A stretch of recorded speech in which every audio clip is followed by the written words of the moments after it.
வணக்கம். எல்லாரும் எப்படி இருக்கீங்க? நல்லா இருக்கீங்களா? இன்னைக்கு நான் பிரிஞ்சி சாதம் செய்ய போகிறேங்க. வாங்க எப்படி செய்யலான்னு பார்க்கலாம். பிரிஞ்சியாக இருந்தாலும் பிரியாணியாக இருந்தாலும் எந்த பாத்திரத்தில் அரிசி எடுக்கிறோமோ அதே பாத்திரத்தில் தாங்க தண்ணி ஊற்றணும். 1க்கு 1.5 அளவில் தண்ணி ஊற்றணுங்க.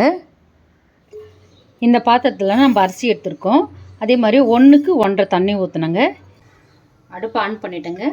பிரிஞ்சி செய்கிறதுக்கு தேவையான அளவுக்கு பாத்திரம் வச்சாச்சு. பாத்திரம் நல்லா சூடாகட்டும். சூடானதுக்கப்புறம் எண்ணெய் ஊற்றிக்கலாம். பிரியாணிக்கு 1 கிலோ அரிசி போட்டோம்னா 250 கிராம் எண்ணெய் ஊற்றுவோம். ஆனால் பிரிஞ்சிக்கு 200 கிராம் எண்ணெய் போதுங்க.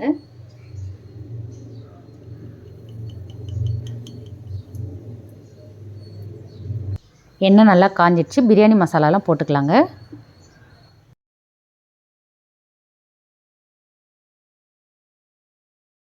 பட்டை, அன்னாச்சிப்பூ, மராட்டி மொக்கு, லவங்கம், சோம்பு, ஏலக்காய், கருப்பு ஏலக்காய், இது கல்பாசி, தேவையான அளவுக்கு முந்திரி பருப்பு, பிரிஞ்சி இலை, இதை அப்படியே சேர்த்துக்கலாம்.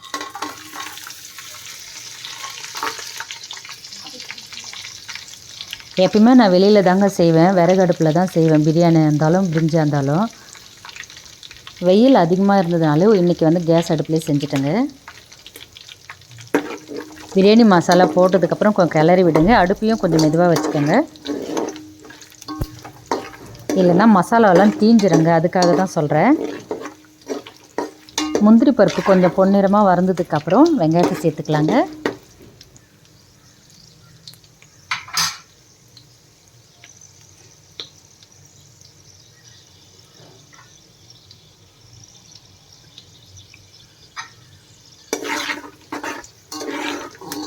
முந்திரி பருப்பு பாருங்கள் நல்லா ப்ரௌன் ஆகிடுச்சு. பிரியாணிக்கு 400 கிராம் போடுவோம். இங்கே பிரிஞ்சி செய்கிறதுனால 300 கிராம் வெங்காயம் சேர்த்துருக்கேன்.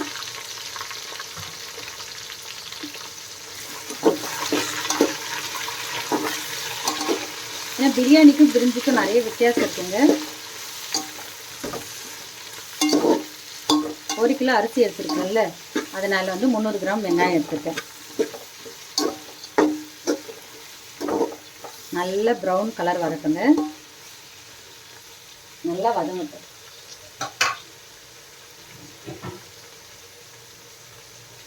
கூடவே பச்சை மிளகாய் எடுத்துருக்கேன், அதே சேர்த்துக்கலாம்.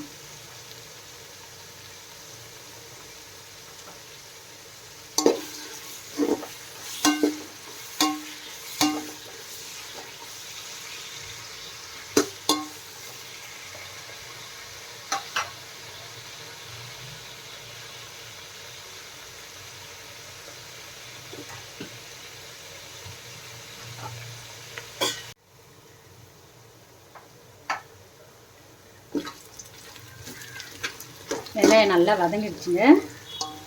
இப்போ இஞ்சி பூண்டு சேர்த்துக்கலாம்.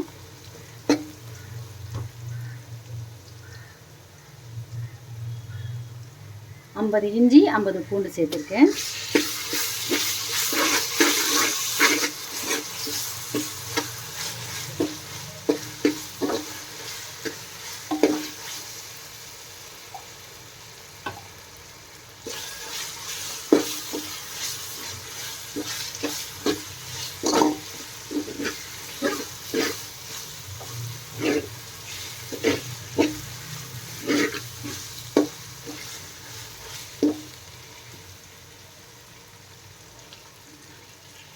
இது கருப்பு ஏலக்காங்க, நல்ல வாசனையாக இருக்கும்.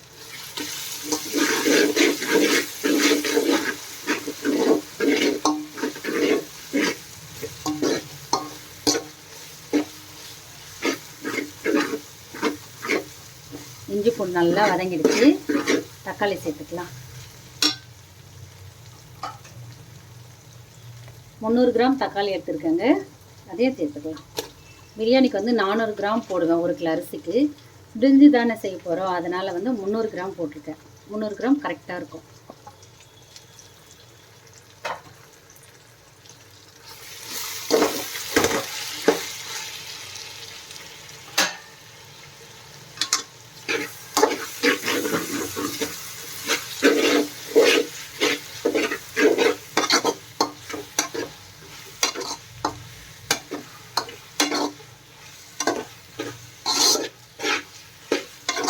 தக்காளி நல்லா வதங்கட்டும். வதங்கிறதுக்கு கொஞ்சம் உப்பு சேர்த்துக்கலாம்.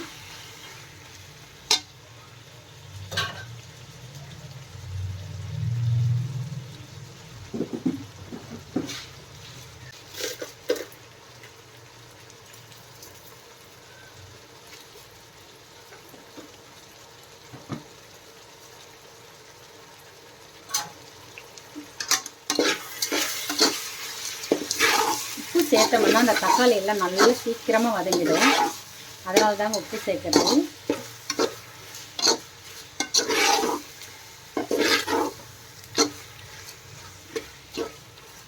இந்த பிரிஞ்சிக்கு தேவையான அளவுக்கு போட்டிருக்கேன். பத்தலைன்னா அப்புறமா சேர்த்துக்கலாம். ஃபஸ்ட்லேயே உப்பு அதிகம் சேர்த்துடக்கூடாதுங்க. பத்தலைன்னா ஒன்றா கடைசியில் போட்டுக்கலாம்.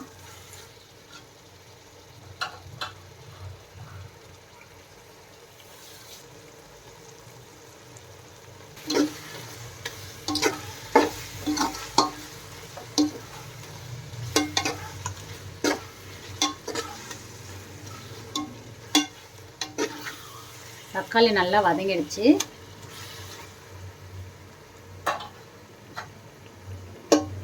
புதினா கொத்தமல்லி சேர்த்துக்கலாம்.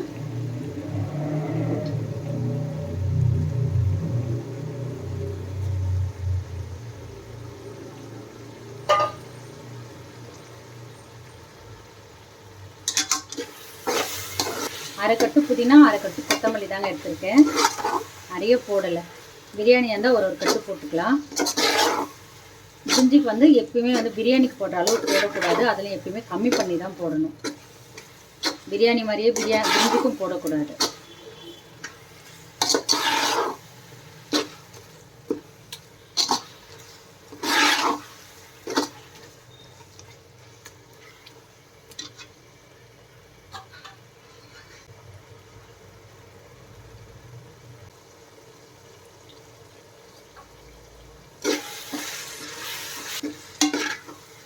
நல்லா வதங்கிடுச்சு. இப்போ 10 கிராம் சில்லி பவுடர் சேர்த்துக்கலாம்.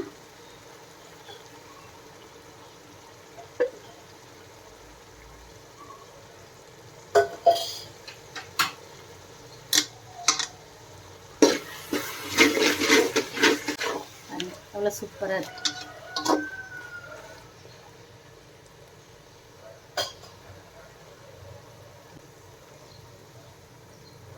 இரநூறு கிராம் பட்டாணி எடுத்துருக்கேன். அதே சேர்த்துக்கலாம். 200 gram carrot, 200 gram beans, 200 gram உருளைக்கிழங்கு.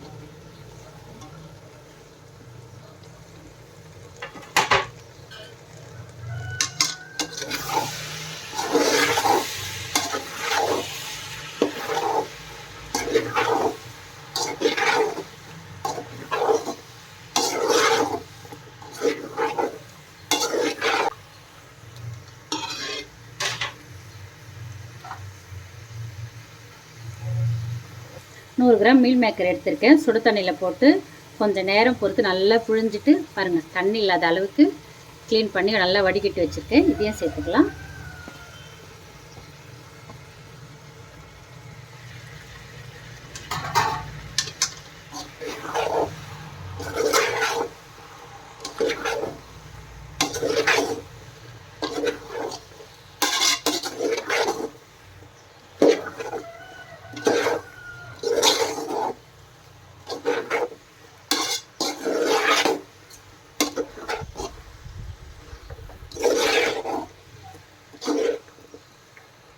பாருங்க எப்படி இருக்கு.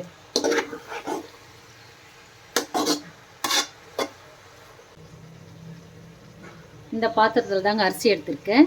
1க்கு 1.5 ஊற்றணும். 1 தான் அரிசி போட்டிருக்கேன். 1.5 டம்ளர் தண்ணி ஊற்றணும் இல்லைங்க. அதுமாதிரி இந்த பாத்திரத்தில் 1.5 ஊற்றணும். இன்னும் ஒரு அரை ஊற்றிக்கலாம்.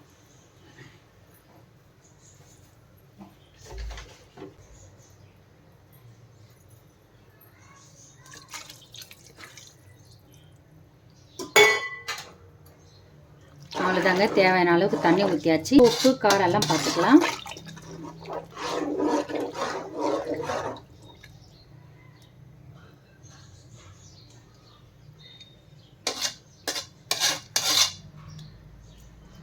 உப்பு மட்டும் கொஞ்சம் கம்மியாக இருக்குது.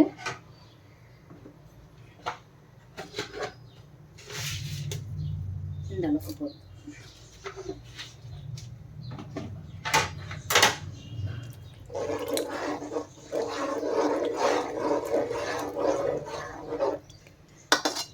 அவ்வளோதாங்க. ஒரு தட்டு போட்டு மூடி வச்சிடலாம்.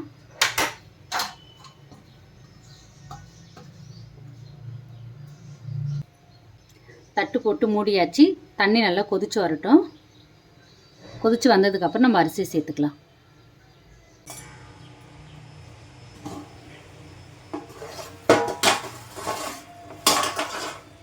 தண்ணி நல்லா கொதிச்சிடுச்சு.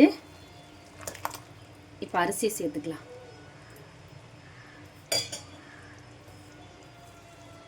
அரிசி ஊற வைக்கிறப்பவே நல்லா தண்ணி போட்டு கழுவிட்டு 2 தடவை கழுவிட்டு ஊற வைங்க. ஊறினதுக்கப்புறம் கழுவுனிங்களா எல்லாமே உடஞ்சிரும்.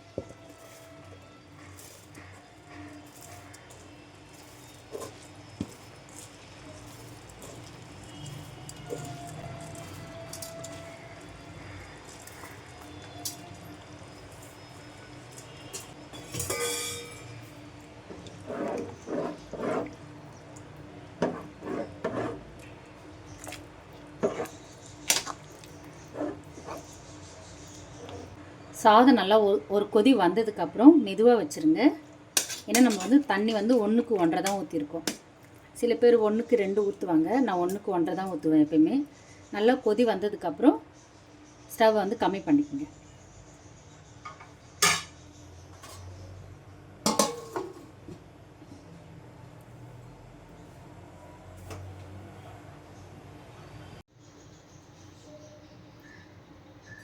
திறந்து பார்க்கலாங்க.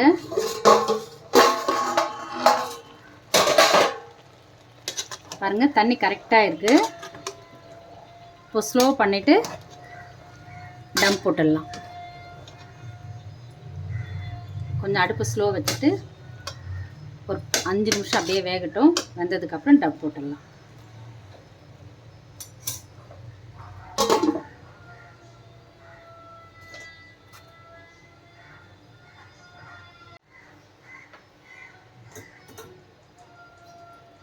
அஞ்சு நிமிஷம் ஆயிடுச்சுங்க.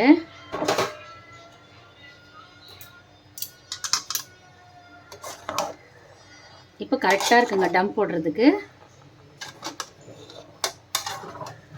அவ்வளோதான். இப்போ டம் போட்டு விட்டுடலாம்.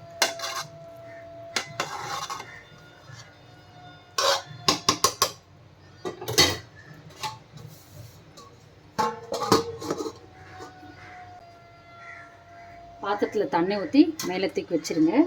நல்லா வெயிட்டாக வைங்க.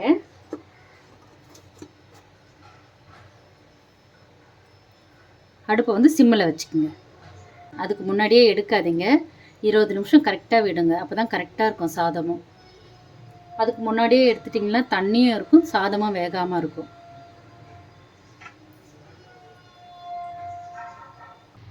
இருபது நிமிஷம் ஆயிடுச்சு. டம் எடுத்துடலாம். சாப்பாடு எப்படி இருக்கு பார்க்கலாங்க.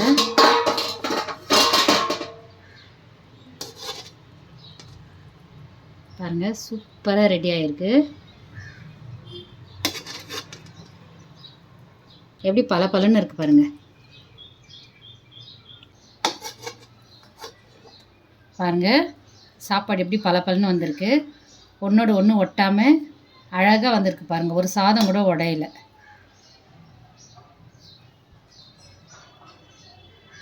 பாருங்க,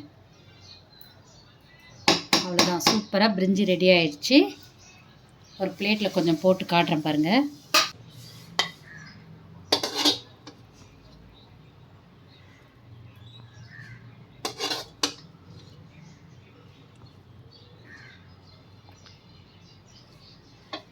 சுட சுட பிரிஞ்சி சாதம் சூப்பராக ரெடி ஆயிடுச்சு பாருங்கள்.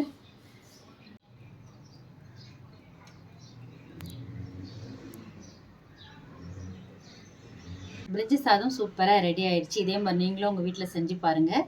இந்த வீடியோ பிடிச்சிருந்தா லைக் பண்ணுங்கள், ஷேர் பண்ணுங்கள், கமெண்ட் பண்ணுங்கள். மறக்காமல் சப்ஸ்கிரைப் பண்ணுங்கள். இன்னொரு வீடியோவில் பார்க்கலாம்.